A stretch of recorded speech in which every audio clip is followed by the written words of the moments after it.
2월 3일 살아계신 하나님의 말씀 민수기 22장 21절부터 33절 말씀을 가지고 분별하여 화를 피하라는 말씀 드립니다.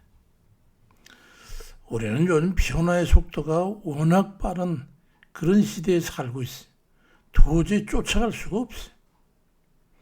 요즘 AI가 모든 상식을 다 뒤집어 놓고 있잖아요. 향후 1년 반 정도 지나면 인류의 전 세계 지식과 맞먹는 그런 수준에 이르게 되고 5년 후면 인류의 모든 지식을 뛰어넘는 그런 세상이 될 거라고 전문가들은 판단하고 있어요. 그러니까 5년 후면은 우리 모든 지식을 인공지능이 다 갖게 된다.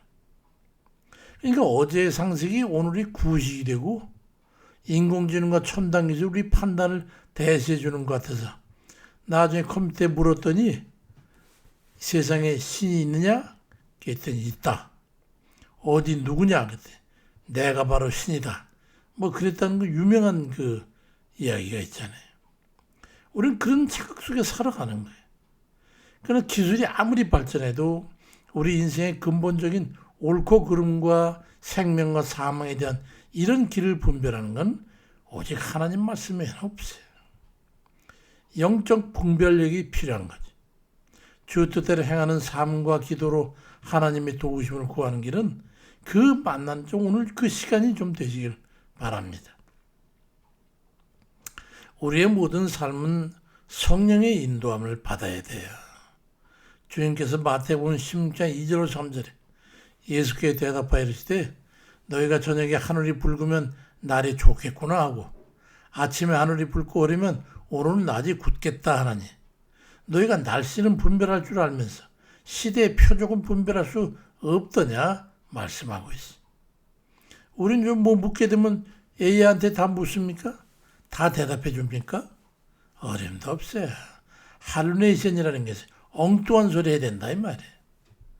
유대인들은 하늘의 풍경을 보면서 내일의 날씨를 예상하지만 정작 영적인 심판과 구원의 주님이신 예수님은 알아보지를 못했다는 말이에요. 지금 시대가 그런 거예요. 오늘날 우리도 경제지표나 사회적 유행이나 이런 것에 대해서는 예민하게 반응하면서도 내 영혼의 기상도가 어떤지 지금 내가 제대로 가고 있는 거야? 제대로 살고 있는 거야? 천국길은 가고 있는 거야? 이런 내 삶에 지금 성령의 비가 있는지 영적 감흥이 들어가지고 비틀려 있는지 분별을 못한단 말이야. 그러니까 내가 터지고 쓰러지고 넘어지고 자빠지면서도 왜 그런지를 모르는 거지. 이게 문제. 본문의 반란과 같이 우리 살면서도 내가 계획한 일이 틀어지고 가려진 길이 끊기고 막히고 그런 경우 있잖아요. 그때 우리는 발람의 나귀 같은 환경을 원망하지만 그건 하나님의 멈춤에 신을 때가 있단 말이에요. 그걸 깨달아야 돼. 그걸 그냥 밀치고 말인 나귀를 갖다가 밀치고 가려면 다치는 거예요. 잠언 3장 6절에 너는 범사의 그를 인정해라. 그러면 네 길을 지도하시리라고 말씀하고 있습니다. 여기서 인정하라고 하는 것은 내 삶의 주권이 내가 아니라 하나님께 있다고 하는 것을 고백하라는 거예요. 최근의 사회적 갈등, 무분별한 공산주의의 편향적인 어떤 급진적인 변화, 또 정세 불안, 모든 거짓과 불의가 판을 치거나 이런 것은 하나님을 의지하는 것은 말이죠. 하나님의 계획이 있으시다고 하는 것을 믿어야 돼요. 우리는 세상 그런 것에 대해서 걱정과 우려하지만 하나님의 믿고 하나님의 뜻이 있다고 하는 걸 생각해야 돼. 성령께서는 여러 가지 방법을 동원해가지고 우리를 막으시기도 하고 인도하시잖아요. 지금 수백만, 천만에 가까운 사람들이 모여보십시오. 터지질 않는 거예요. 터지질. 왜 그렇습니까? 거기는 하나님의 뜻이 있어요. 좀 더 골마 터져서 정말 급박한 사람들이 견디질 못하는 폭발력이 지닐 때까지 기다리는 거예요. 우리 하나님의 그 세밀한 인도하심을 따라서 가는 거예요.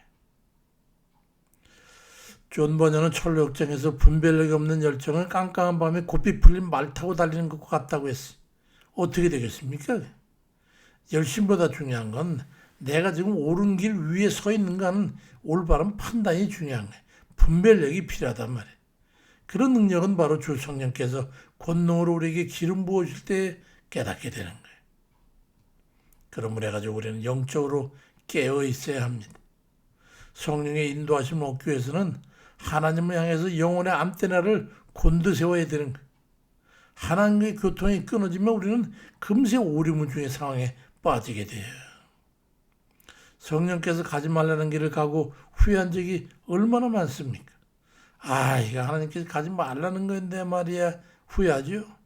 영적으로 예민하게 깨어있을 때 우리는 그 아픔을 반복하지 않을 수 있는 거예요. 이사야 30장 21절에도 너희가 오른쪽으로 치우치든지 왼쪽으로 치우치든지 내 뒤에서 말소리가 내 귀에 들려 이르기를 이것이 바른 길이니 너희는 이리로 가라 할 것이라고 말씀하고 있잖아요. 우리는 그 소리를 들으면서도 깨닫지를 못하는 거예요. 요즘 젊은 세대 사이에서는 디지털 디톡스라는 말이 있잖아요. 스마트폰이나 인터넷 같은 이런 디지털 기기 사용을 잠시 중단하고 몸과 마음을 좀 릴렉스 시키라는 그런 뜻이에요. 우리 믿음의 사람들에게 필요한 건 이 디지털 디톡스가 아니라 세상 디톡스입니다. 세상의 소리를 끄고 하나님의 음성에 주파수를 맞추는 영적 예민함을 회복해야 된다는 거예요. 그래야 이 삭막한 세상에서 삶의 기준을 놓치지 않고 바르게 설 수가 있는 겁니다. 세계적인 지휘자인 토스카니가 나를 보지 말고 내 마음에 있는 그 음악을 보라고 우린 귀 눈을 뜨라. 우리에게는 세상의 눈을 떠라. 영적인 것에 눈을 떠라. 그리고 올바른 걸 판단하라는 거예요. 기도와 거룩한 삶은 그래서 형통을 위한 두 가지 조건이 되는 거예요. 하나님과 동행하며 형통한 삶을 위해서는 두 가지 필수적 조건이 충족되어야 되는데 하나는 기도로 깨어있는 것이고 또 하나는 하나님 뜻에 합당한 삶을 살아드리는 겁니다. 이 두 가지는 수레의 두 바퀴와 같아서 어느 한 가지만 잘 되고 어느 한 가지만 잘못 안 되는 것. 두 개가 똑같이 있어야 바르게 갈 수 있는. 요한복음 9장 31절에 하나님이 죄인의 말을 듣지 아니하시고 경건하여 그 뜻대로 행하는 자의 말을 들으시는 줄을 우리가 아나이다. 기도만 해서도 안 되고 우리가 하나님 뜻대로 바로 살아야 돼. 바로 삶을 산다고 살면서도 기도 하나면 또 안 되는. 이 구절은 날 때부터 맹인되었던 자가 눈을 뜨고 나서 바리새인들을 향해서 얘기하는 거야. 하나님 앞에 먼저 바르게 살면서 바른 판단을 하라고 그들을 갖다 지적하는 거야. 하나님과의 관계가 바르게 정립되지 않은 상태에서 오류를 범할 수밖에 없어. 당신들이 보는 시각이 잘못되어 있지 않냐. 그거예요. 기도는 단순히 내가 원하는 것을 얻어내는 수단이 아니라 내 뜻을 꺼서 하나님 뜻에 맞추는 과정입니다. 우리가 너희 안에 내 말이 있고 내 말이 너희 안에 무엇인지 원하는 대로 구하라. 그러면 이루리라고 하는 요한복음 15장 7절 말씀 약속을 우리가 바로 잡을 때 전제 조건이 주님 안에 거함을 강구해서 안 된다는 거예요. 우리가 주님 안에 사는 삶을 살면서 기도해라. 그게 정답이에요. 블레즈 파스칼은 우리 인간의 불행은 단 한 가지 고요한 방에 앉아있을 줄 모르는 데서 비롯된다. 먼저 앞서서 나가려고 뛰고 발광하고 하지만은 하나님은 단둘이 마주 앉아서 다 내려놓고 그분의 뜻을 묻는 기도의 시간이야말로 가장 먼저 있어야 될 그 길이고 우리 인생을 안도의 삶의 길로 인도하는 첩경이라는 것을 알아야 합니다. 우리가 하나님 뜻대로 정직하게 행하면서 기도에 전념할 때 하나님께서 세상에 줄 수 없는 형통의 길로 안전한 길로 우리를 인도하시는 거예요. 미국의 16대 대통령인 유명한 에브라함 링컨은 남북전쟁 그 국가적 위기 속에서 매일 2시간씩 기도한 그런 것을 우리는 알아야 됩니다. 한 참모가 하나님 우리 편에 뛰어달라고 기도합시다라고 국무회에서 얘기하니까 링컨이 말하기를 아니요. 내 기도 요구는 다릅니다. 오직 내가 하나님 편에 서 있는가 하는 것인데 우리 모두가 다 하나님 편에 서 있기만 하다면 하나님은 반드시 우리 편이 되어 줄 것입니다. 이게 분별의 핵심이에요. 우리가 하나님 뜻 아래 서 있느냐. 마틴 루터는 그래서 나는 오늘 할 일이 너무 많기 때문에 평소보다 1시간 더 기도한다. 우린 거꾸로 아니야. 오늘 할 일이 많기 때문에 기도 시간 줄이고 예배 시간 줄이자고 하지 않겠어요? 바쁘고 혼란스러울수록 우리가 머물러야 될 것은 기도의 자리라는 것을 잊지 말아야 합니다. 삶의 현장에서 나귀처럼 내 발걸음을 막아서는 환경이 있습니까? 원망하고 불평하고 짜증내지 마세요.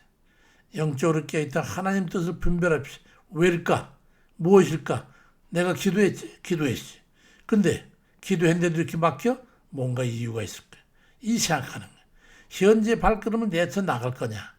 아니면 멈춰야 할 거냐? 뒤돌아설 거냐? 이걸 분별하라는 거야. 기도로 하나님과 소통하면서 그분 뜻대로 살자면 이게 안 돼요. 그러니까 반대로 우리 그분 뜻대로 행하면서 기도에 힘써야 된다. 너희가 내 말이 너희 안에 있으면 그 다음에 무엇든지 구해라. 이 말씀을 기억해가지고 주의 말씀대로 행함과 기도로서 하나님 뜻을 바로 알고 분별하고 그 삶을 통해서 실패가 없는 형통한 삶을 살아가시고 주의 이름으로 간절히 축원드립니다. 아멘입니다.